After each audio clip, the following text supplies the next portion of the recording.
Hello mga misyo, it's me again, Angel, and ayun, as you can tell, nag-vlog na naman ako. I decided to do a vlog kasi wala lang, trip ko lang. And also, I know it's been a while na puro vlog yung nailalabas ko dito sa YouTube channel ko. And hindi na yung parang mga makeup look or makeup review. Pero, soon makakabawi din ako sa inyo. And ayan, pasensya na kayo kung maingay. Andito kasi yung anak ko. And ayun guys, I think I'm gonna be updating you all later. And by the way, it's already 4:01 PM. And as always, late ako nagsimula mag-vlog. Hindi yung pinaka-morning. Para naman hindi kayo maano dyan. Ma-bored, ganon.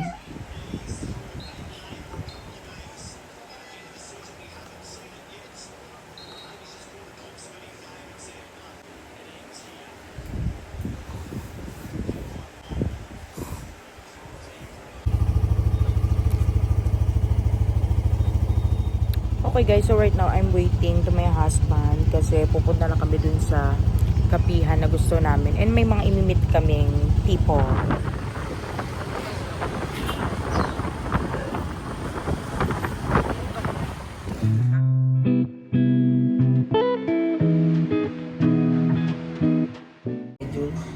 Next.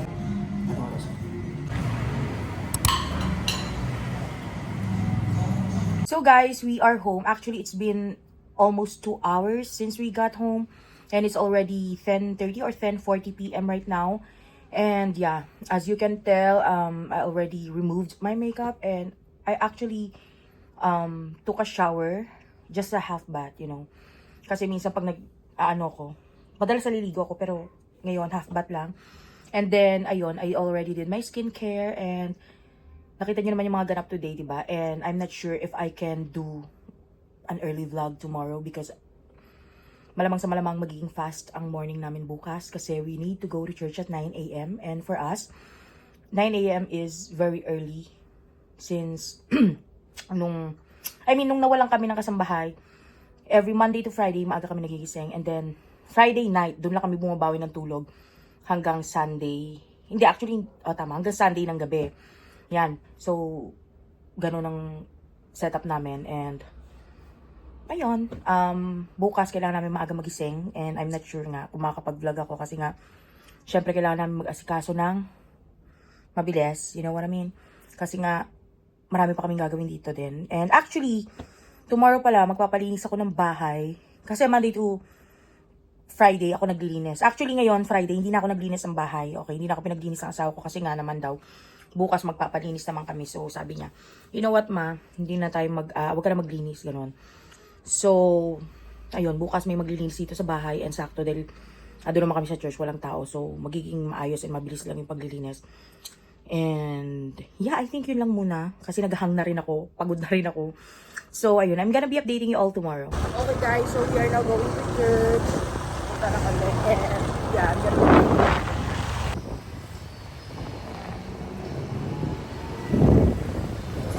be na matalino.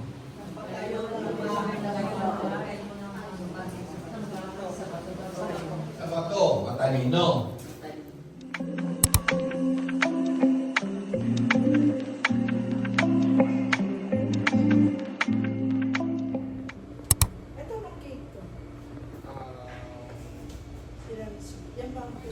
So, ito yung dinner namin for tonight. As always, inasal.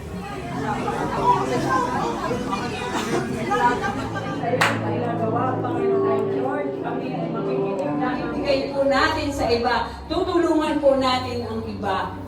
No? Hindi lang po sa ating sarili kung tayo ay pinagpapala ng Diyos. Papurihan niyo. Sabi ni Pastor. Bon appetit!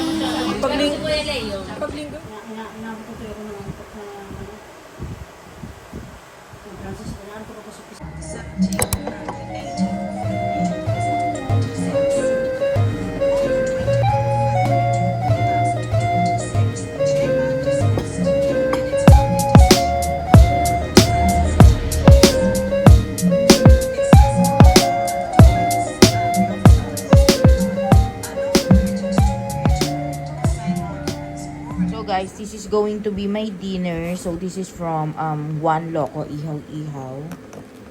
And as always, inasal. Sobrang hilig sa inasal. Yes, shout out to my nail tech, Ate Ja, super talented, magaling talaga. So guys, it's Tuesday today and as you can tell, medyo nag-ayos ako because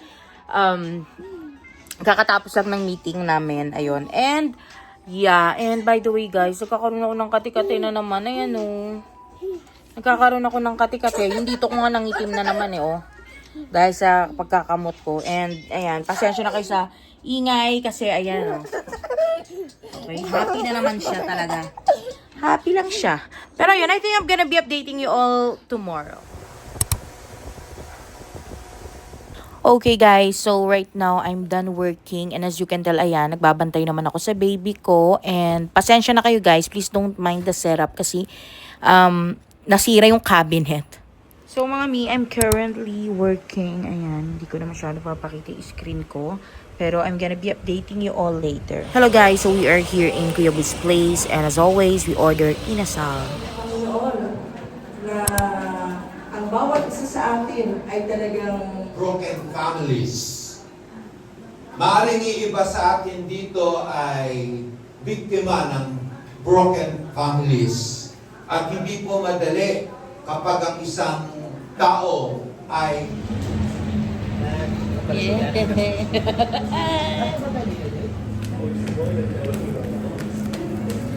O di ba bagay, Grace? nag-comedy scholar, Jun. Ganda